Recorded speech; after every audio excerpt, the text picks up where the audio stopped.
Norðlenska nautakjötið. Uppskrift af góðu kvöldi.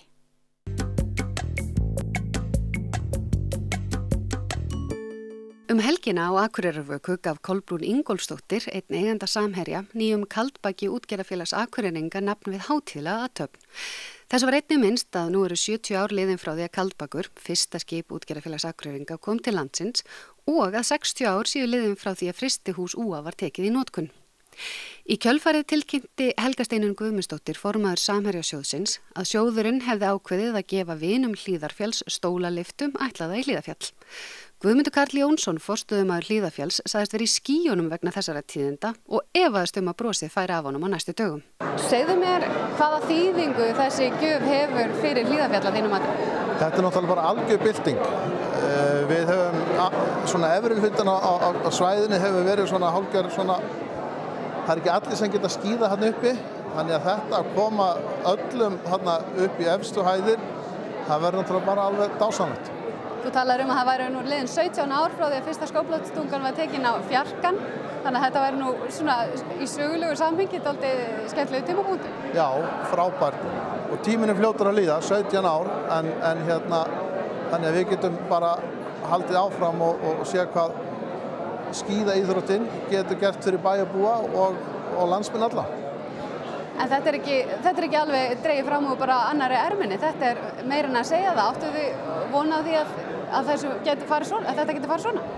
Nei, við vorum ekki undir þetta búnir og vinirnir búin að vera að vinna alveg hörðum höndum í allt sumar að tryggja fjármagn, þannig að þeir hafa greinilega unnið heimavinnuna sína og tala rétta aðila, því að þetta er alveg frábært og ekki bara sjálfsagt, heldur þetta er stórkostlegt sko. Þú hefur fengið smá gæði, sagði? Ekki spurning. Ég veit ekki hvort að brosi fyrir við næsta sólarhringjan. Geir Gíslason, formaður vina Hlíðarfjalls, segir að styrkurinn gerir það kleift að kaupa notaða stólalyftu frá Austurríki og flytja hana heim. Nú voruð þið að fá vinir Hlíðarfjalls styrk til uppbyggingar hér á þessu svæði. Hvaða þýðingu hefur þessi styrkur fyrir ykkur? Hann náttúrulega hefur gríðarlega þýðingu. Hann tryggir framgang þessa verkefnis að koma upp nýrri stólalyftu og við sjáum fram á það núna að það verði hér ný lyfta veturinn 2018-2019 og við náttúrulega erum gríðarlega þakklátir Samherjasjóðnum fyrir þetta framlag.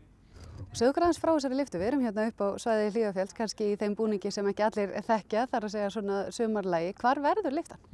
Lyftan mun byrja svona tölvört fyrir neðan það sem að gamla lyftan endar og svo raunar munum bara liggja sem leið liggur sunnan við gömlu stromplyftuna og enda svona upp undir brún.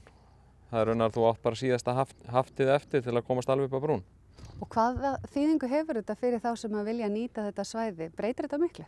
Þetta náttúrulega breytir svæðinu alveg gríðarlega mikið. Þetta náttúrulega stækkar svæðið rosalega mikið og eykur náttúrulega líka afköst fjallsins. Þannig að þarna munum við geta flutt miklu fleira fólk og eins náttúrulega gamla stromplyftan, hún er farartálmi fyrir marga en þessi lyfta mun gera fleirum kleift að komast þarna upp.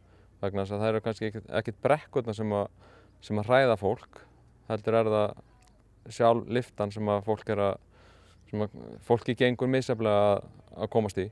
Nú starfaru í ferðaþjónustu líka, telurðu að með þessu sé verið að renna styrkari stoðum undir ferðaþjónustu í bænum? Algjörlega, ég hef alltaf litið þannig á að Hlíðarfjall er raunar ein mikilvægasta stoð ferðaþjónustunar yfir vetrarmánuðina. Og þetta er það sem að dregur hingað Íslendinga yfir veturinn og það skiptir öllu máli fyrir okkur að hér sé öflugt Hlíðarfjall til þess að renna styrkari stoðum undir þá sem að hér reka fyrirtæki. Þannig að það má bara rétt álykta að þú sért dálítið kátur? Ég er bara gríðarlega ánægður bæði sem aðili í ferðaþjónustu og ekki síður sem mikill áhugamaður skíðamennsku. Norðlenska nautakjötið. Uppskrift af góðu kvöldi.